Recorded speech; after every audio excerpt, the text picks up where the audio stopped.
सच्चिदानंद रूपाय विश्वोत्पत्त्यादि Hathaway तापत्रय विनाशाय श्री कृष्णाय वयं नमः।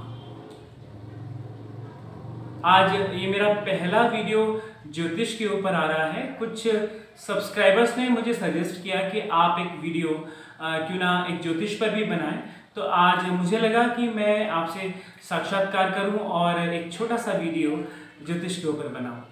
ये कुछ उपाय मैं बताने जा रहा हूं जो आप सभी के जीवन में अत्यंत लाभकारी सिद्ध होंगे, ऐसा मेरा मानना है। तो जैसे कि ये उपाय शुक्रवार के हैं, तो यदि आप श्री सूक्त का पाठ सफेद वस्त्र धारण करके करते हैं तो माता लक्ष्मी की कृपा आप पर बनी रहती है। और कम से कम ये पाठ आप 8 बार करें। 8 बार का मतलब क्या हुआ? 8 शुक्रवार। 8 शुक्रवार तक यदि आप श्री सूक्त का पाठ सफेद वस्त्र धारण करके करते हैं तो लक्ष्मी जी की कृपा आप पर बनी रहती है।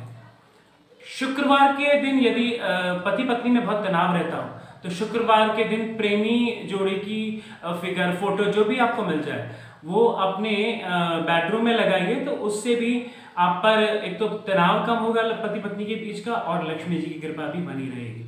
व्यापार वृद्धि के लिए शुक्रवार को चींटियों को कसार डालें। कसार होता है ना, वो कसार आप डालें तो निश्चित रूप से महालक्ष्मी की कृपा आप सब पर बनी रहेगी। ये एक व्यापार वृद्धि का बहुत अच्छा साधन है। एक बहुत अच्छी बात मैं बताना चाहूँगा कि सभी लोग कहते हैं कि भोजन को हमें खराब नहीं करना चाहिए, तो अगर जो लोग बहुत ज़्यादा भोजन खराब करते हैं, फेंक देते हैं, जिनके झूठन बहुत फेंकी जाती है, वहाँ पर भी लक्ष्मी जी की कृपा नहीं रहती, बल्कि अलक्ष्मी उनकी बहन है, उनका वास वहाँ पर हो जाता है। तो हमें अन्न को कभी भी नहीं फेंकना चाहिए, ना ही उसका निरादर करना चाहिए। अगर आप अपने घर में स्थायी सुख चाहते हैं तो पीपल में लोहे के बर्तन में चीनी डालकर पानी चढ़ाएं। शुक्रवार के दिन अगर आप ऐसा करते हैं तो 5 शुक्रवार करने पर स्थायी सुख आपके घर में बना रहता है। आप चाहें तो इस क्रम को निरंतर अपने जीवन में भी रख सकते हैं। भगवान विष्णु का भी वास है पीपल में, तो लक्ष्मी नारायण निश्चित रूप से आप सभी पर कृपा करेंगे।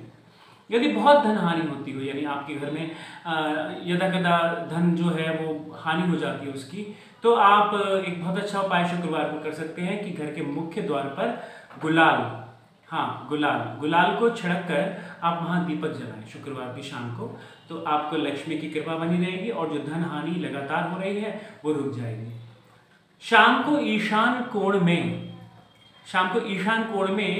यदि आप श्री सूक्त का पाठ करते हैं, अगर संभव नहीं हो पाया तो ईशान कोण में बस दीपक जला दीजिए घी का, और उसके बाद आप ईशान कोण में जो है वो दीपक जलाने के बाद अपने पूजा के स्थान पर अगर आप श्री सूक्त का पाठ करते हैं तो निश्चित रूप से लक्ष्मी जी की कृपा आप सभी पर बनी रहेगी। शुक्रवार के दिन कन्याओं को खीर देने से भी महालक्ष्मी की कृपा आप सब पर बनती है।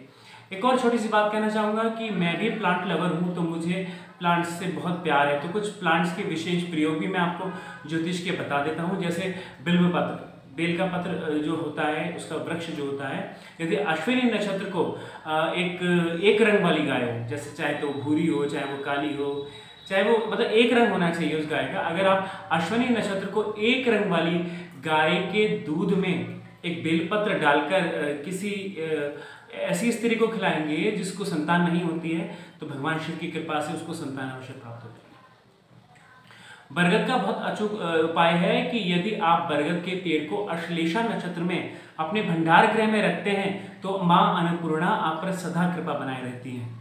और इसी प्रकार से धतूरे की जड़ का बहुत सुंदर उपाय है कि धतूरे की जड़ को अश्लेषा नक्षत्र में यदि आप अपने घर में रख लेते हैं, सावन आने वाला तो अपने घर में रख लेते हैं, तो सर्प का भय नहीं रहता, सांप नहीं आता है, सर्प नहीं आता है, और अगर आएगा भी तो वो किसी भी घर के सदस्य को हानि नहीं पहुंचाएगा। इसी के अलावा एक बहुत अच्छा प्रयोग जो बहुत मतलब आराम से एक पेड़ मिल जाता है जिसका नाम है चमेली। तो अश्वगंधा और चमेली, बल्कि पहले मैं चमेली का एक उपाय बहुत अच्छा बता देता हूँ कि अनुराधा नक्षत्र में अगर आप चमेली की जड़ को अपने पास रखेंगे तो आपके शत्रु पराजित होंगे। चमेली के अलावा एक बहुत पॉपुलर पेड़ है जिसका नाम है चंपा, जिसके फूल बहुत सुंदर होते हैं। तो हस्त नक्षत्र में अगर चंपा की जड़ बच्चों के गले में लाल धागे में लाल कपड़े में लपेट कर बांधी जाएगी तो नज़र दोष या किसी भी प्रकार का जो दोष बच्चों को हो जाता है वो दूर हो जाएगा। तो ये था आज का छोटा सा वीडियो, और इन उपायों को अपनाइएगा, भगवान ज़रूर आप पर कृपा करेंगे। तो बस बिहारी जी के चरणों में यही प्रार्थना कि आप सबका मंगल हो।